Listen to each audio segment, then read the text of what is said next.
तो चलो कोई नहीं, ये भाई सब ये लड़की नहीं आएगी, अंकिता नहीं आई ना, फिर आके कहेगी कि सर क्या कर दिया क्या कर दिया। यार लास्ट क्लास वाली शीट में पढ़ना क्या, लास्ट क्लास की शीट में पढ़ लेते हैं ताकि कनेक्टेड रहे, फिर मैं कट करके आपको दे दे रहा हूँ।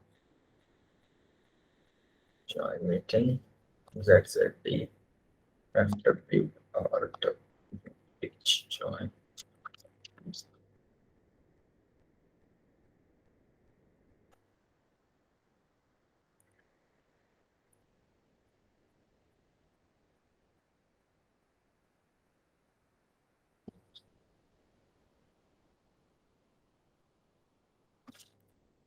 29 तक बट हमने बात की थी कि अलग अलग टाइप के ये एसिड के कंसेप्ट्स पढ़े थे। अब एग्जाम्पल्स मैंने उस दिन भी दिए थे और एक्सप्लेन इसके एग्जाम्पल भी कर दिए, ठीक है। तो यही समझ में आना है कि कैसे आरएनएस एसिड होता है, कैसे ब्रोंस्टेड लॉवरी होता है, एसिड बेस दोनों के बारे में, लेविस एसिड बेस कैसे होते हैं, कोई चीज लेविस एसिड बेस कैसे आइडेंटिफाई करेंगे। उसके बाद क्या आएगा बेटा, types of acid, on the basis of types of acid, ठीक है। आज की क्लास लगभग थ्योरी है और काफी है, तो अपनी कुर्सी की पेटी बांध ले। चलिए, बाकी ज्यादा भारी कुछ नहीं है। Types of acids and bases on the basis of number of H plus and OH minus they donate. आप एक तरीके से ये भी सोच सकते हो कि ये आरएनएस एसिड बेस कंसेप्ट पे बेस्ड है, क्योंकि हम H प्लस और OH माइनस काउंट करने वाले हैं, कोई चीज कितने H प्लस दे सकती है, कितने OH माइनस दे सकती है, ठीक है। इसके अंदर बेटा पहले बात कर लेते हैं एसिड्स की। तो एसिड्स जो है बेटा सीधे सीधे पहला टाइप क्या हो जाएगा, मोनो। अच्छा, मोनो बेसिक बोलते हैं, जो एसिड है उनको बोलते हैं मोनो बेसिक। क्यों बोलते हैं ऐसा, मोनो बेसिक का मतलब है कि ये किसी एक बेस के OH माइनस को न्यूट्रलाइज कर सकता है, मतलब किसी बेस के सिर्फ एक OH माइनस को न्यूट्रलाइज करता है, इसका मतलब इसके पास एक H प्लस होगा, ठीक है। तो याद रहे, जब एसिड्स लिख रहे होते हैं तो बेसिक लिखते हैं, और जब बेस लिखेंगे तो अभी हम देखेंगे एसिडिक लिखेंगे, ठीक है। इसके अंदर बेटा 1H प्लस पर मोल पर मॉलिक्यूल,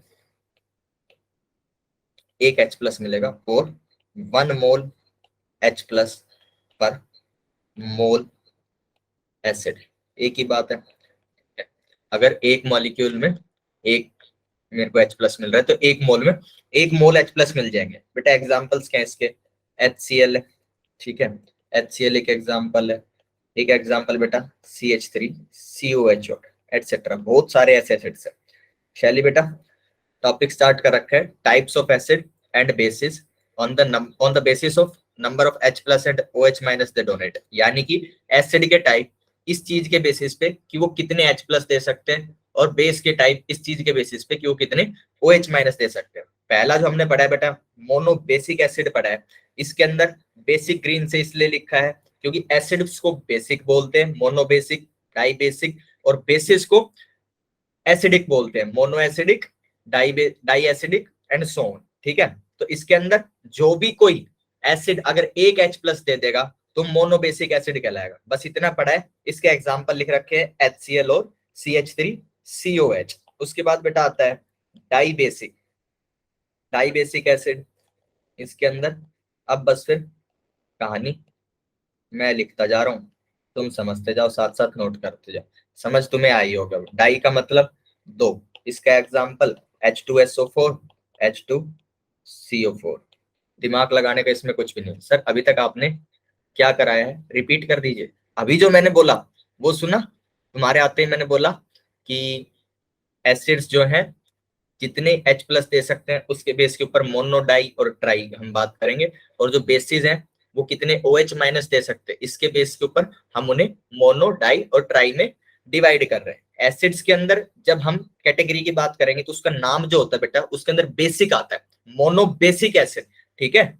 इसके अंदर क्या होएगा कि ये एक H प्लस दे सकता है, ठीक है। मोनो बेसिक क्या होंगे, एक H प्लस दे सकते हैं, जैसे कि एग्जांपल में HCl, CH3, COOH, ठीक है। ऐसे वाले एक एक H दे सकते हैं। इनके अंदर आपको एक H दिख रहा है जो एसिडिक H है, एक ये वाला, इसके अंदर ये वाला।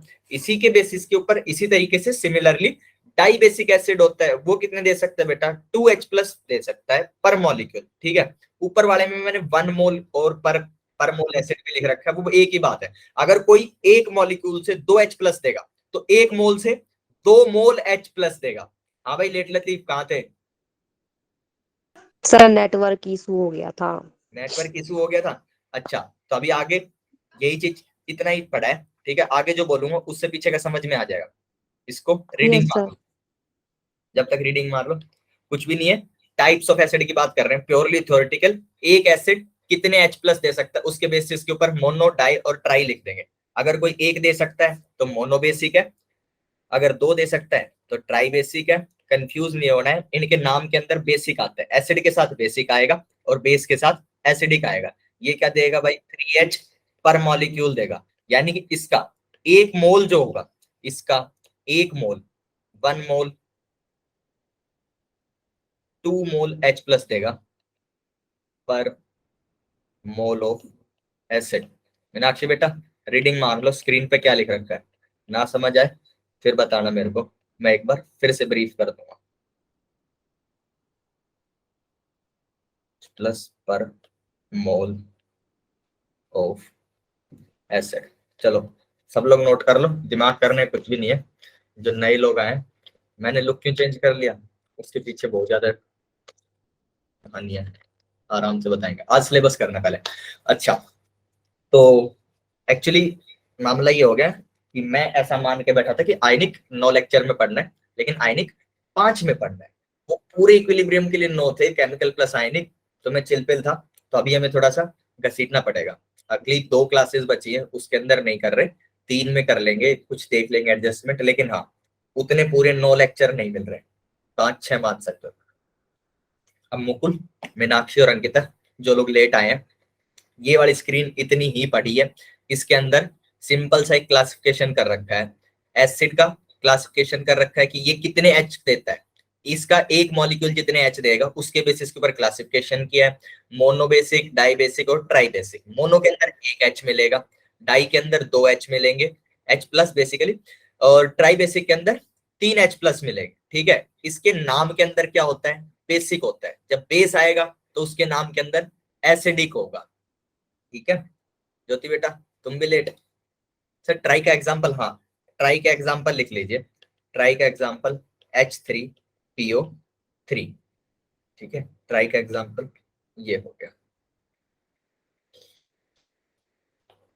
Etcetera etcetera. ज्योति बेटा कहाँ पे थे? सर कोचिंग से आए थे अभी। अच्छा लेट हो गए।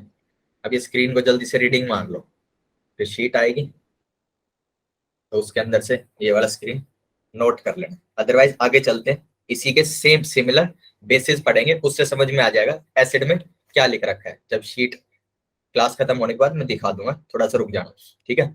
मैं कम ठीक है से कम सर। 3-4 बार एक्सप्लेन कर चुका अब फिर, और आज अपने को जल्दी जल्दी चलना है। सब लोग आते जा रहे थे, मैंने 2-3 रिपीटेशन तो मार दी, कोई दिक्कत नहीं है। बेस की बात करते हैं बेटा, टाइप्स ऑफ बेस। अगर नंबर ऑफ OH माइनस के बेस के ऊपर डिसाइड करेंगे तो बेटा पहला क्या हो जाएगा, मोनो। इसके अंदर क्या बोलते हैं, एसिडिक। एसिडिक। बिल्कुल, इसको बोलते हैं बेटा mono acidic, mono acidic base. जैसे बेस के अंदर, वो एसिड के अंदर मोनो बेसिक बोलते हैं, यहाँ पे मोनो एसिडिक बोलेंगे। क्या मिलेगा इसके अंदर, एक OH माइनस मिलेगा बेटा पर मॉलिक्यूल, एक मॉलिक्यूल से एक OH माइनस, यानी कि एक मोल OH माइनस पर मोल ऑफ बेस, ठीक है जी। ये बात भी समझ आ गई। इसके बाद, इसके बाद फिर कहानी, एग्जाम्पल देख लो इसका, NaOH, ठीक है, NaOH और एटसेट्रा, ठीक है, KOH लिख लो।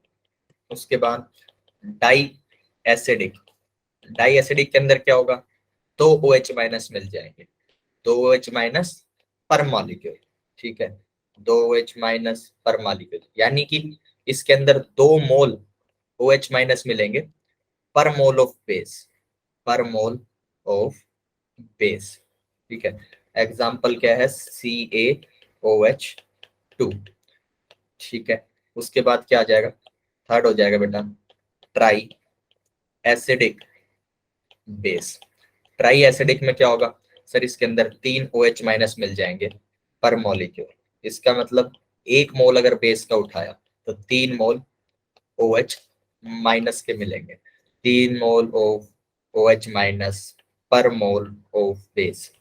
कोई भी इस स्लैश का मतलब डिवाइड मत समझ लेना, वरना कहीं कॉपी में नोट कर लो 3 महीने बाद कह रहे हो सर क्या डिवाइड कर रखा है। एग्जाम्पल है भाई साहब AlOH3। ठीक है जी, ये हो गया। ओके ज्योति बेटा समझ आ गए। यस ऐसे यस ही सर। एसिड्स होते हैं, एसिड के अंदर क्या लिखते हैं, mono basic acid, mono basic mono basic acid, di basic acid और ट्राई बेसिक एसिड। ठीक है बच्चे इतना ही है, इसमें कोई बहुत ज्यादा मेहनत का काम नहीं। इसके बाद अरे वाह ज्यादा पीछे थोड़ी है। चलो कंजुगेट्स की बात करते हैं, ये नोट हो गया भाई सबका, कर लो यस सर। तुम लोग नोट कर लो, तब तक मैं डेफिनेशन लिख लेता हूँ, अगर किसी का रह गया है तो नोट कर लो, या फिर साथ साथ तुम भी डेफिनेशन लिख लो, क्योंकि डेफिनेशन से ही ये समझ आ जाएगा कंजुगेट एसिड क्या क्या होता है या कौन होता है। एक रिएक्शन के अंदर हमें पहचानना होता है कि यहाँ पे कंजुगेट एसिड कौन बना है, तो this is formed bye gain of H plus। conjugate acid is formed by gain of H plus। देखो H plus लिखें, प्रोटॉन लिखेंगे, ब्रैकेट में H plus लिख देंगे। ठीक है, इज कॉल्ड, ये जो चीज है is called the conjugate acid. किसका कंजुगेट एसिड कहलाएगा, ऑफ द बेस, किसी ना किसी बेस ने ही H प्लस गेन किया होगा, हु गेन्ड द प्रोटॉन। ठीक है, ये थोड़ा सा लंबा चौड़ा सा है, इसका सिंपल सा मतलब आएगा वो मैं बता दूंगा। कंजुगेट बेस स्पीशीज, हाँ जी नया बोलो बेटा, bye loss of proton is called conjugate base of the acid that lost the proton, that lost the proton। Simple सी बात है, जब अभी एक रिएक्शन लिखेंगे तो बहुत सिंपल लगेगा। किसी को समझ आया है कि कौन क्या होगा, CH3COOH एक रिएक्शन लिख रहे हैं, एसिड बेस रिएक्शन। ये लीजिए, इसके अंदर ये क्या होगा, ये बन गया कंजुगेट एसिड बेस का पेयर। ठीक है, अब जरा क्लासिफाई करते हैं, ये क्या है, ये है स्पीसीज। ये स्पीसीज कैसे बनी है, स्पीसीज बनी है H प्लस लूज करने की वजह से। CH3COH माइनस रिएक्शन हमें याद करनी पड़ेगी, नॉट दिस पर्टिकुलर, इसका मतलब समझ लो बस। उसके बाद तो फिर किसी भी रिएक्शन के अंदर कंजुगेट एसिड बेस बता सकते हो। स्पीसीज किससे बनी है, this is formed by loss of proton. H plus lose करने की वजह से CH3COH ने एक H प्लस लूज किया तो ये चीज बनी है, ये चीज बनी है। और ये वाली चीज कैसे बनी है, ये बनी है, ये बनी है sir species formed by gain. NH3 ने एक H प्लस या एक प्रोटॉन गेन किया है, H प्लस प्रोटॉन होता है। ठीक है, किसी को ना समझ में आए क्यों होता है तो मेरे से पूछ लेना, मैं बता दूंगा कि H plus is a proton only. Sir NH3 base होता है या एसिड होता है? NH3 इज अ बेस बेटा, NH3 is base, ammonia is basic। इसके पास ना एक्चुअली बेस क्यों होता है, ये लोन पेयर है, ये लोन पेयर है, और इसके ऊपर जब H प्लस आता है तो ये ऐसे करके कोऑर्डिनेट बॉन्ड कर सकते हैं, लेविस बेस है ये, दिस इज अ बेस, ठीक है। बेसिस देखो कोई जरूरी नहीं है, this is a Arrhenius base, ठीक है। ये सीधे सीधे दिख रहा है कि H प्लस लूज करने से ये बन जाता है, तो कुछ जरूरी नहीं है कि आरेनियस बेस से रिएक्ट करने, कोई Arrhenius, this is Arrhenius acid sorry, इससे रिएक्ट करने कोई आरेनियस बेस या लेविस बेस भी इससे रिएक्शन कर सकता है, ठीक है। ओके सर ये H प्लस गेन भी तो कर सकता है कौन, NH3, वही तो किया, तो फिर तो ये एसिड हुआ ना, H प्लस मतलब गेन लूज नहीं कर सकता बेटा, लूज करेगा, जो चीज लूज करती है वो एसिड होएगी, और ये बता देता हूँ ये क्यों नहीं लूज कर सकता। जैसे ये H प्लस लूज करेगा NH3 के अंदर से, आप एक H प्लस लूज करा दो तो आपके पास क्या बन जाएगा, NH2 नेगेटिव, इस पे नेगेटिव चार्ज आएगा, ठीक है। जरा बॉन्डिंग देखो कि NH3 की क्या बॉन्डिंग थी, NH3 की बॉन्डिंग थी बेटा ऐसे, इसके पास 4 ऑर्बिटल होते हैं, मैं इसके हाइब्रिडाइजेशन के स्ट्रक्चर में नहीं बना रहा, sp3 वो ऐसे करके ये होता है ना टेट्राहेड्रल, ऐसे में होता है बेटा, इसका एक लोन पेयर तो ये है, यहाँ पे क्या था, एक इलेक्ट्रॉन इसका एक इसका, और ऐसे करके इसके साथ H की पेयरिंग थी, ठीक है।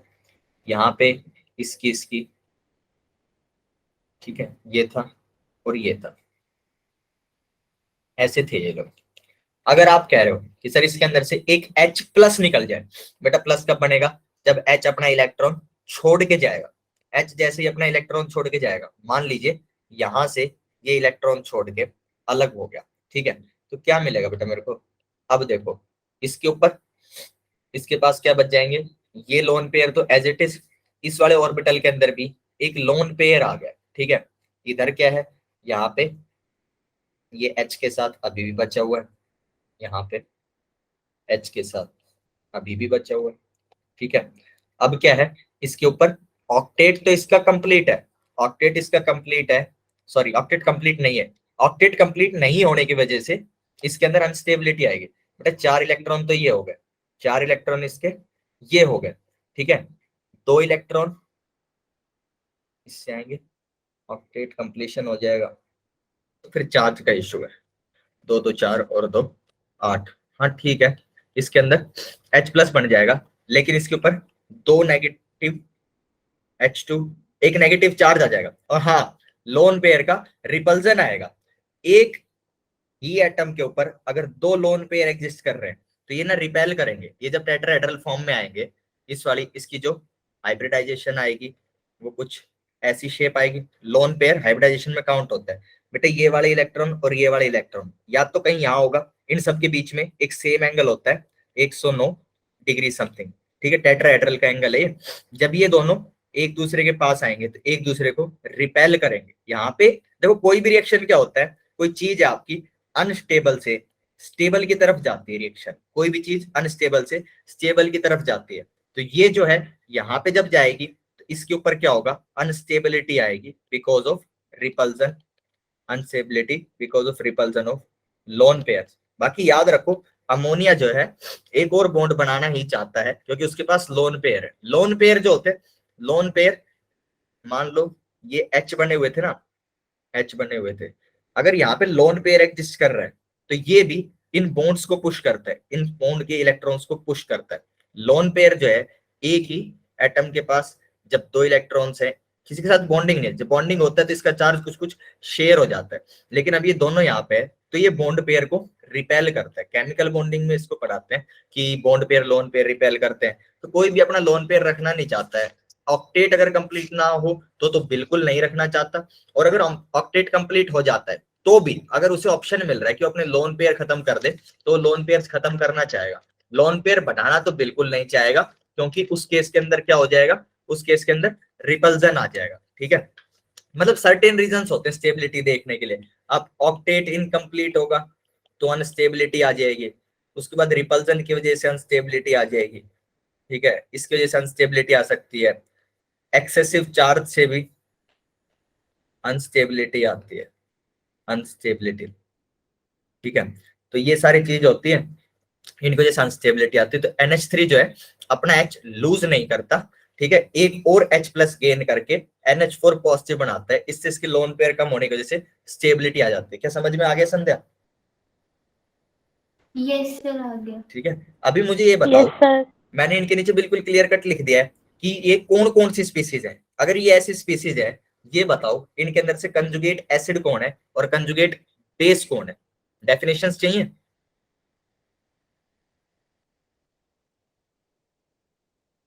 ये लो, एसिड बेस की डेफिनेशन है तुम्हारे पास, नीचे ये लिख रखा है कि कौन सी स्पीसीज कैसे बनी है। डेफिनेशन के अंदर से तुम्हें दो चीज पिक करनी है। Sir CH3 CO conjugate base है और NH4 पॉजिटिव एसिड है।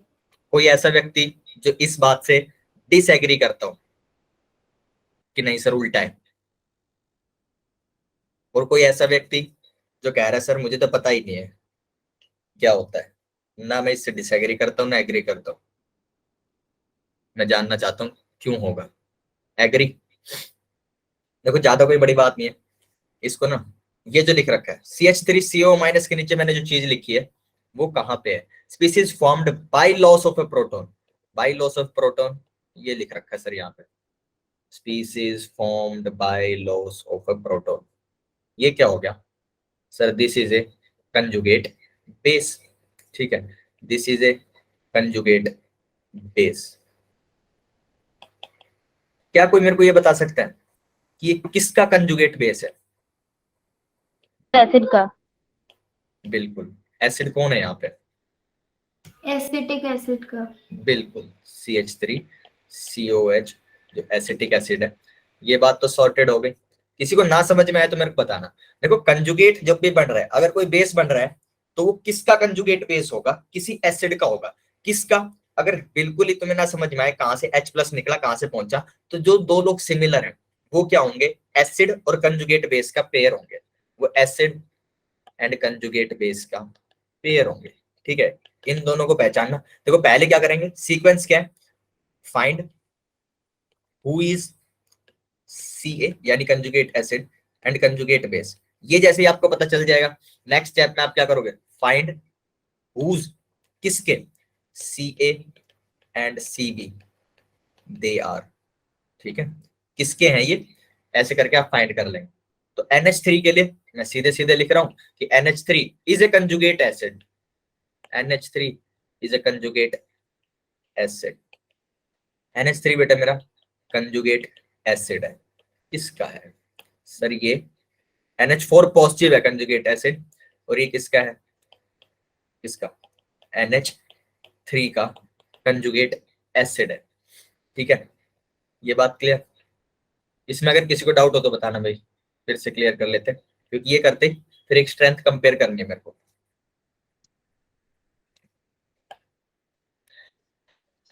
ओके, चलिए स्ट्रेंथ के बारे में बात करते हैं। बेटा अगर मेरे को स्ट्रेंथ सर? ऑफ, हाँ जी, सर कैम्फर का केमिकल फॉर्मूला क्या होता है? किसका? कैम्फर का? यस सर, NH4 सेल होता है क्या? हाँ शायद NH4Cl ना कैम्फर होता है, और वो क्या बोलते हैं, सब्लिमेट करता है। बाकी मैं चेक कर लेता हूँ। कैम्फर याद आ रहा है मेरे को, गूगल से पूछ लेते हैं।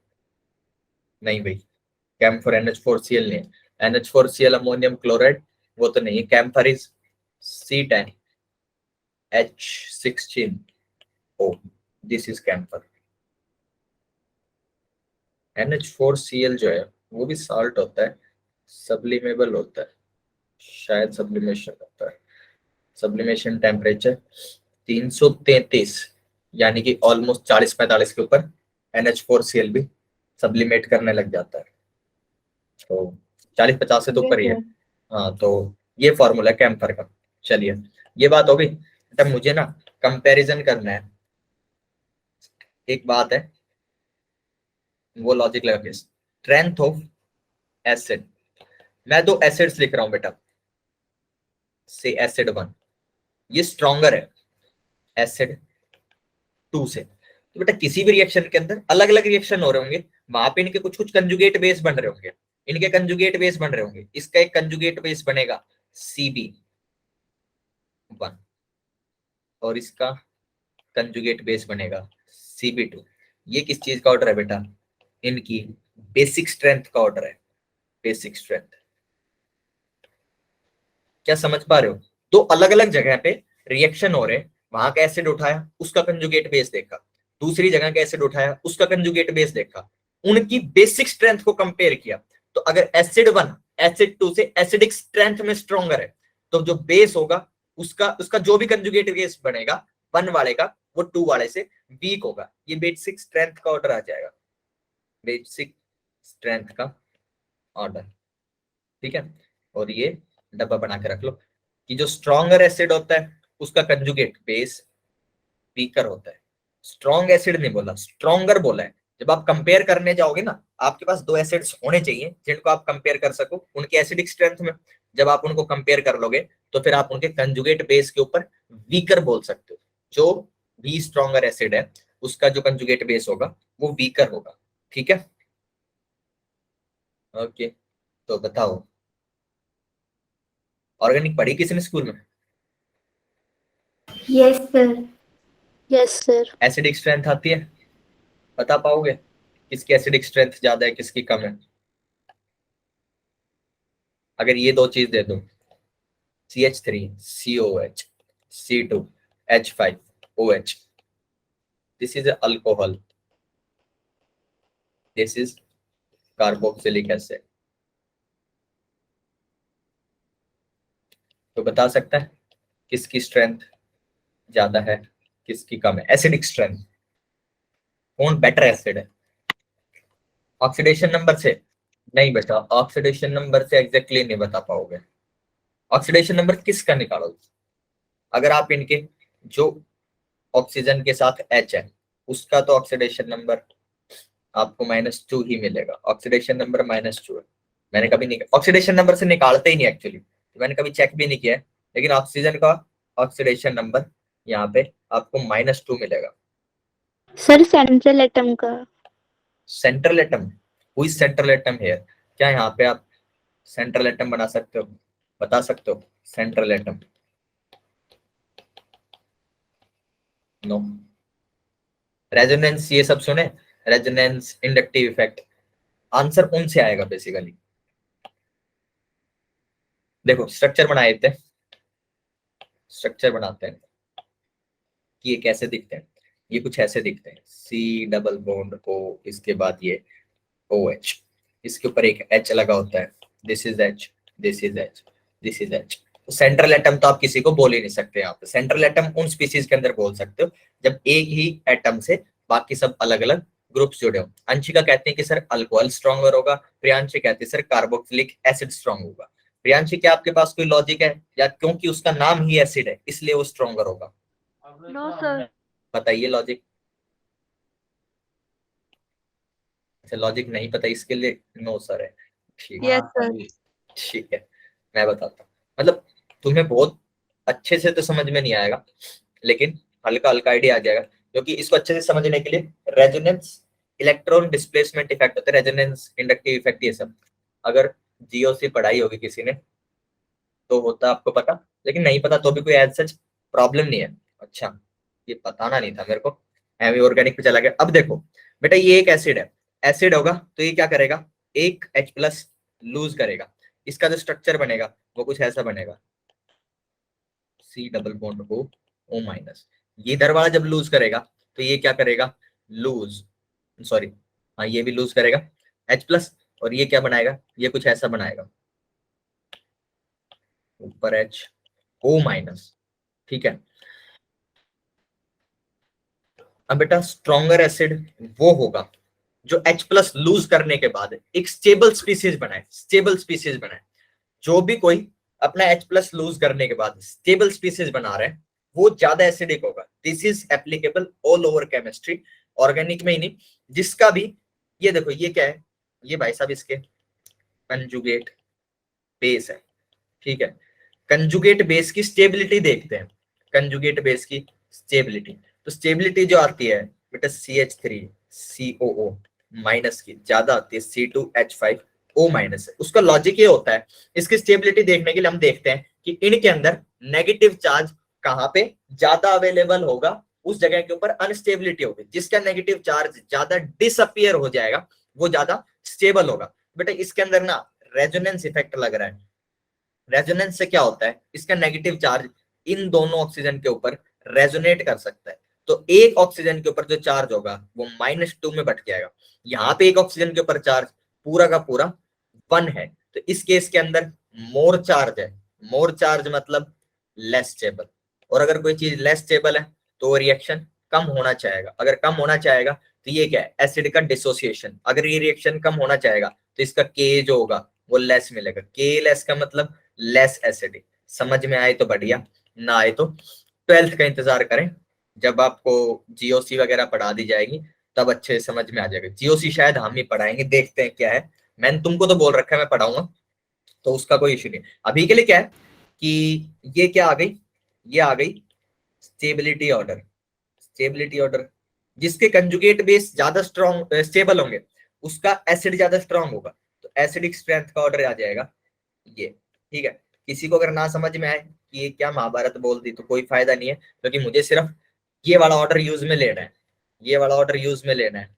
और मुझे क्या चाहिए, अब मेरा क्वेश्चन है order of basic strength. Order of basic strength चाहिए मुझे। ठीक है, फर्स्ट है C2H5O minus is a stronger base than CH3COO minus। ठीक है, 2 में क्या आ जाएगा, यहाँ पे इसका उल्टा कर दो, CH3COO minus is a stronger base than C2H5O minus। Logic कौन सा लगाना है, एसिड 1 एसिड 2 से अगर स्ट्रॉन्ग होगा तो उसका कंजुगेट बेस 1 कंजुगेट बेस 2 से वीकर होगा। ठीक है, बताओ जल्दी से। मैंने एसिडिक फर्स्ट, ठीक है, ये किसका है, एसिडिक स्ट्रेंथ का ऑर्डर है। और कोई जो उत्तर देना चाहे, चलो मैं ही दे देता हूँ। फर्स्ट। फर्स्ट ना, ठीक है, first is the correct answer actually. ठीक है, यहाँ पे देखोगे CH3COOH एसिडिक स्ट्रेंथ का ऑर्डर लिखो। एसिडिक स्ट्रेंथ दे रखा है, वो लिखना क्या ही है। अगर फाइंड आउट करना होता, फाइंड आउट करने वाली मेहनत मैंने तुमको करके दिखाई, हालांकि वो कोई खास मेहनत नहीं है, जब तुम सीख जाओगे करना देख के ही पता हो जाता, याद हो जाते हैं। एसिड्स मतलब ऑर्गेनिक के अंदर शॉर्टकट लिखवाए जाते हैं कि मोस्ट ऑफ द, अब मैं भूल गया क्योंकि मेरे को भी ऑर्गेनिक पढ़े काफी टाइम हो गया, जब तुमको पढ़ाएंगे तब बता देंगे। अल्कोहल्स जो है एसिड से वीकर होते हैं, कोई एक दो एसिड्स है जो अल्कोहल से वीकर मिल जाएंगे, वरना सारे के सारे अल्कोहल कार्बोक्सिलिक एसिड से वीकर मिलते हैं। चलिए, ये क्या हो गया एसिडिक स्ट्रेंथ। बेटा इसका जो कंजुगेट बेस होगा, इसका कंजुगेट बेस क्या होगा, CH3COO माइनस, और इसका कंजुगेट बेस क्या हो जाएगा, C2H5OH। OH नहीं, सिर्फ O माइनस। ये जो है बेटा इसके अंदर बेसिक स्ट्रेंथ जब पूछी जाएगी तो वो उल्टी हो जाती है। स्ट्रॉन्गर एसिड का जो कंजुगेट बेस है वो वीकर बेस बनेगा। ठीक है sir, this by C formula कैसे यूज होता है सर, के का स्क्वायर, के square by c, K a square by c, something like that, कुछ ऐसा। Ostwald law, alpha is directly proportional to K a bye सी, कुछ ऐसा। समझा, के इक्वल के ए का स्क्वायर बाय सी जैसा तो कोई फॉर्मूला नहीं होता। अल्फा इक्वल के इक्विलिब्रियम बाय सी का अंडर रूट, ऐसा एक फॉर्मूला होता है। ठीक है सर के के साथ अल्फा भी होता है। हाँ, alpha is equal to under root K alpha by C होता है। बिल्कुल, तो उसी के को इक्विलिब्रियम convert की करके जगह आप ए भी रख सकते हो, के ए। ये फॉर्मूला होता है, ये यूज करना नेग्लेक्शन थ्योरी वगैरह से आता है, कुछ भी नहीं। यूज कैसे होगा अभी बताए थे तुमको। ये फॉर्मूला अगर पता है, अगर तुम्हें ये फॉर्मूला पता है तो इस फॉर्मूले के अंदर देखो सीधी सीधी 3 टर्म्स है, के ए है, सी है। सी क्या है, ये एसिड की इनिशियल कंसंट्रेशन है। ठीक है, इनिशियल अगर एसिड ले रहे हो तो एसिड, और ना ये चीज कहीं भी आप अप्लाई कर सकते हो।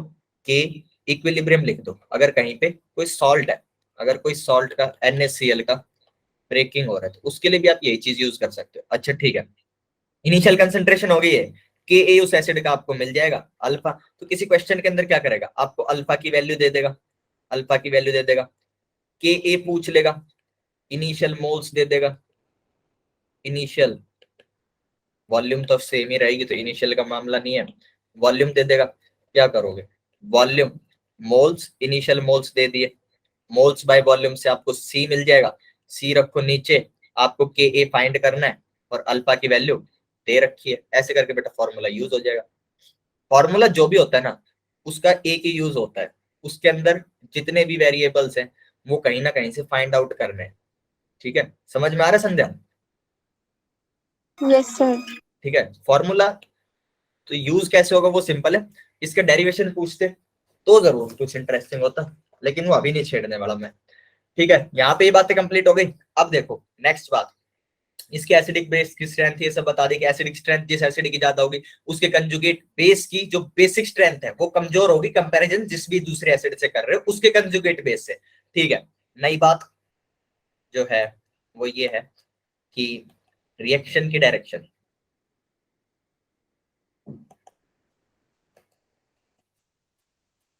स्ट्रॉन्गर एसिड,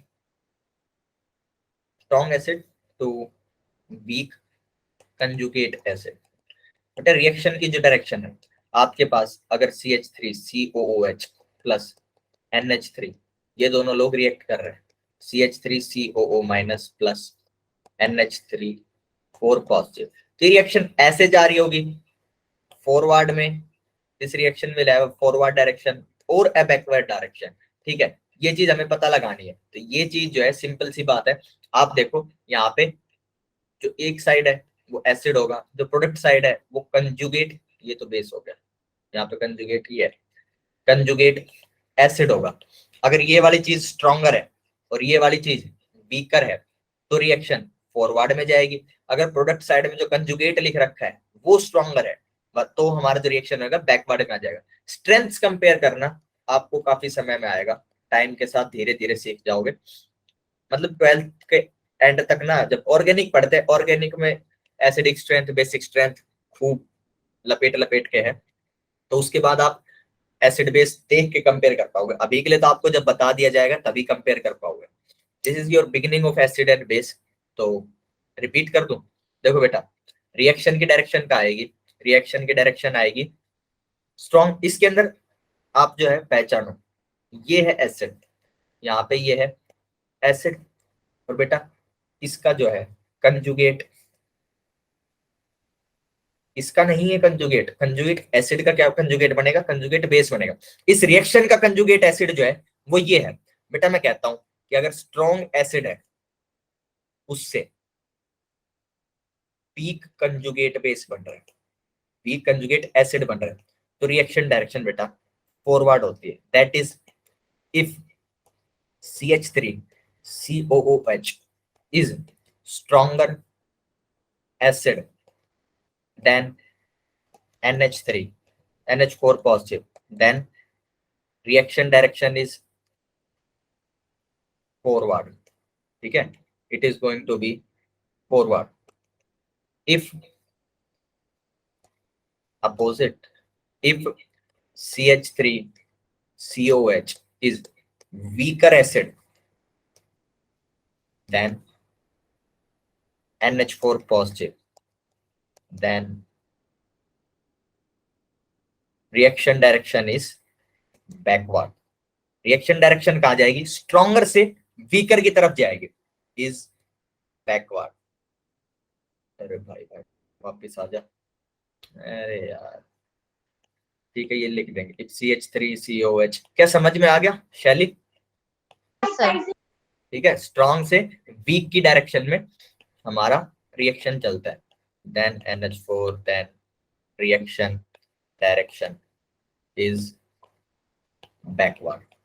चलो ये बात हो गई, चलो इसके बाद क्या पढ़ना है बेटा, amphoteric species, amphoteric species, amphoteric क्या होते हैं, ये लोग एसिड के प्रेजेंस में बेस एक्ट करते हैं और बेस की प्रेजेंट में एसिड एक्ट करते हैं, एम्फोटेरिक स्पीसीज। ठीक है, act as acid in presence of base. सही है। This act as base in presence of acid. Example कौन है? एग्जाम्पल है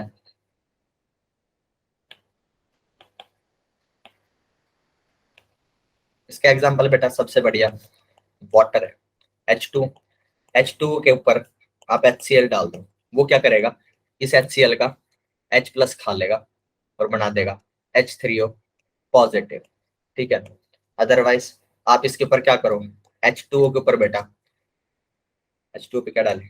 बेस डाल दें।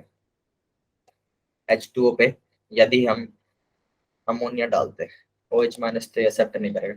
मैंने क्या किया? अमोनिया डाल दिया। ये लो, ये क्या बना लेगा बेटा?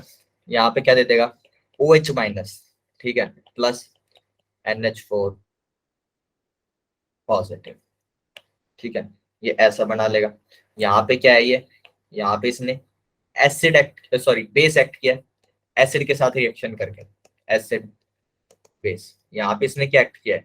यहाँ पे दिस इज अ बेस, सो इसने एक्ट किया है एसिड। ठीक है, H+ डोनेट करेगा तो बेस, और H+ एक्सेप्ट करेगा तो एसिड। इस केस के अंदर आर्हेनियस है, इसने क्या किया है? ऊपर एसिड है, ऊपर एसिड के साथ जब रिएक्शन किया है तो इसने H+ एक्सेप्ट किया है, तो उस केस के अंदर ये ब्रोंस्टेड थ्योरी के हिसाब से बेस हो गया। H+ जो है एक्सेप्ट कर रहा है। नीचे जो है इसने OH- दिया है, तो ये एसिड है। NH4 ने OH- क्रिएट किया है तो वो बेस है, और H2O ने उसके साथ रिएक्शन किया है तो बेस के साथ रिएक्शन करने वाले व्यक्ति एसिड है। ठीक है, मतलब सिंपल सिंपल, इसके ऊपर एसिड डालोगे तो ये बेस एक्ट करेगा, इनका एसिड बेस रिएक्शन मिलेगा, और अगर इसके ऊपर बेस डाल दोगे तो भी ये रिएक्ट करेगा।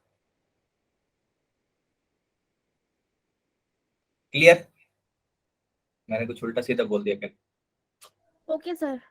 हाँ, मतलब सिंपल सा है, अगर इसके ऊपर एसिड डालोगे तो ये बेस एक्ट करेगा, रिएक्शन कर जाएगा। एसिड के साथ कौन रिएक्शन करता है? बेस ही रिएक्शन करता है। और अगर इसके ऊपर बेस डालोगे तो ये भी रिएक्शन करेगा। इसका मतलब बेस के साथ कौन रिएक्शन करता है? एसिड करता है। तो ये एसिड एक्ट कर रहा है। एम्फोटेरिक स्पीशीज जो भी होती है वो ऐसे ही बिहेव करती है, एसिड बेस दोनों के साथ रिएक्शन कर लेती है। ठीक है, ओके फिर आता है बेटा, ओके, H2O और पढ़ लेते हैं। H2O की कहानी। H2O,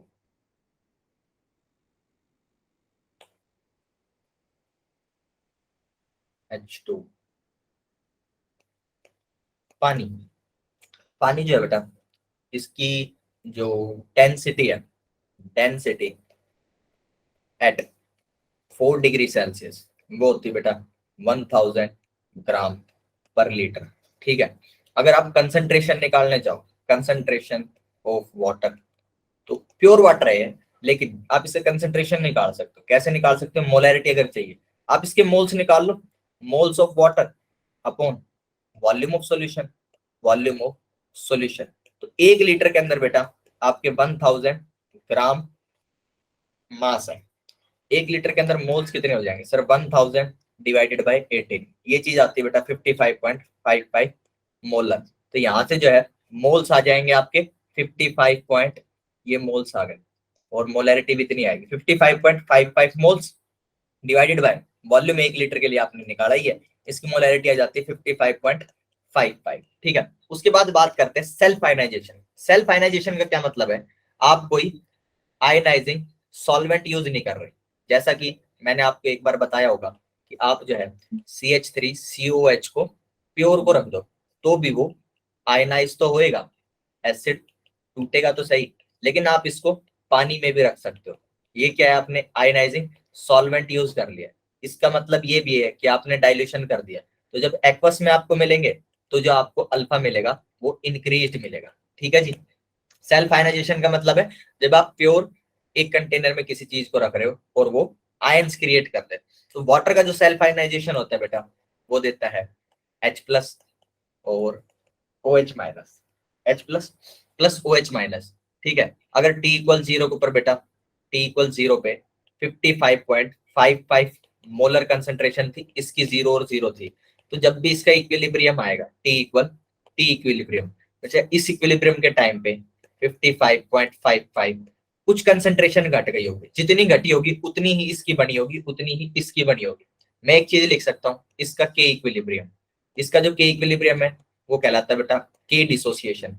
क्या आ जाएगा वो, एक्स स्क्वायर अपॉन 55 माइनस 5 ये चीज आएगी। ठीक है, ये क्या लिख रखा है, O H minus concentration into H plus का कंसंट्रेशन डिवाइडेड बाय H2O का कंसंट्रेशन। ठीक है, इसको सॉल्व करते हो तो ये चीज आ जाएगी x square divided by 55.55 minus x. X जो है बेटा, एक्स की वैल्यू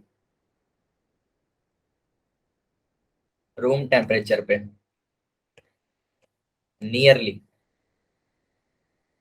10 की पावर -7 होती है। ठीक है, अभी रूम टेम्परेचर के लिए कैलकुलेशन कर रहे हैं, उसके बाद बता दूंगा आगे कहानी।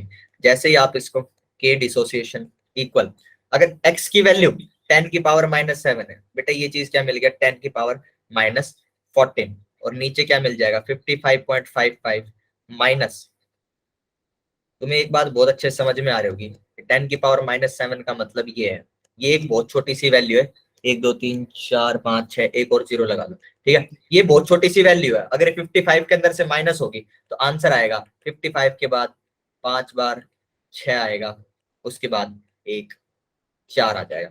ठीक है, इसकी ये वैल्यू आने वाली है। ठीक है, तो ये जो वैल्यू है बेटा, ये दोनों वैल्यूज सेम है, तो हम इसको नेग्लेक्ट कर देते हैं। ठीक है, इसको नेग्लेक्ट कर दिया, ऊपर क्या मिल गया, के डिसोसिएशन। सर ऊपर वाले को भी नेग्लेक्ट करके 0 मान लो, नहीं मान सकते, उसको 0 मानोगे तो फिर ये पूरा पूरा वैल्यू 0 हो जाएगा। नेग्लेक्शन वहां करते हैं जिससे आपने किसी चीज को 0 माना तो आपकी वैल्यूज, इसका जो रिजल्ट होता है उस पर कोई खास फर्क नहीं पड़ा। ठीक है, नेग्लेक्ट कर सकते हो आप, 10 की पावर -14 डिवाइडेड बाय 55.55 बेटा, ये जो चीज लिखी हुई है, क्या ये यही लिखी हुई है, यही लिखी हुई है सर, लेकिन एक कंडीशन इसके ऊपर अप्लाइड है कि आपने एक तो नेग्लेक्शन किया है और आपने 10 की पावर -7x की वैल्यू मानी है, बिल्कुल मानी है। ठीक है, अभी के लिए क्या कर रहा हूँ, इस 100 इस वैल्यू को इधर ले जाता हूँ, तो बेटा के डिसोसिएशन इनटू 55.55, ये जो वैल्यू आती है दिस इज 10 की power -14 and this is called KW, ionic product of water.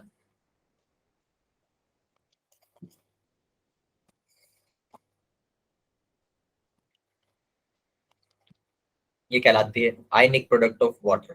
ठीक है, इसके अंदर जो अजम्पशंस थे कि मैंने रूम टेम्परेचर की वैल्यू ली है डेंसिटी की, और एक्स की वैल्यू ली है 10 की पावर -7, ये सारी 4 डिग्री पे मैंने डेंसिटी मानी थी और रूम टेम्परेचर के ऊपर ये वैल्यूज मानी थी, बिल्कुल मानी है। लेकिन के डब्ल्यू की वैल्यू 10 की पावर -14 होती है, ये we use this at every temperature, क्योंकि कोई बहुत ज्यादा चेंज नहीं आता है, बहुत ज्यादा चेंज के की वैल्यू में नहीं आते, के डब्ल्यू की में, इसलिए हम हर टेम्परेचर के ऊपर यूज कर लेते हैं। ठीक है, हाँ ये वेरी करती है, 4 this varies at temperature change but variation is very low, इसलिए हम मान लेते हैं के डब्ल्यू विल ऑलवेज बी 10 की पावर -14। किसी को इस डेरिवेशन में डाउट आ रहा है तो बताओ, के डब्ल्यू इक्वल 10 की पावर -14, नोट करना है तो नोट कर लो, अदरवाइज शीट ही भेज दूंगा, क्योंकि तुम्हारा टाइम हो रहा है ना 7 बजे का। Yes sir.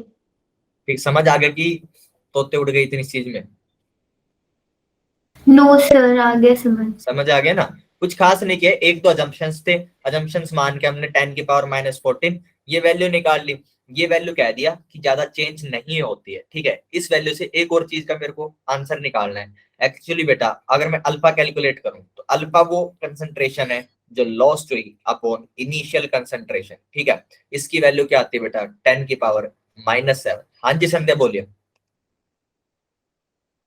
Yes sir. आपने एड्रेस कर रखा है, ठीक है। गलती से हो गया। हाँ हाँ, नहीं मेरे को तो नहीं पता चलता ना, तो मेरे को लगता है आपको कुछ बोलना है।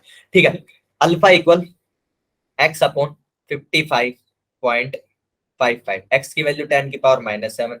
बेटा ये जो वैल्यू है ऑलमोस्ट 0 आती है, ये बनेगा 0.70 आएंगे इसके बाद और फिर कोई वैल्यू आएगी, ठीक है। So this is almost 0। इसका क्या मतलब है? Water shows very less self ionisation, ठीक है। बस इतनी सी आज की कहानी है।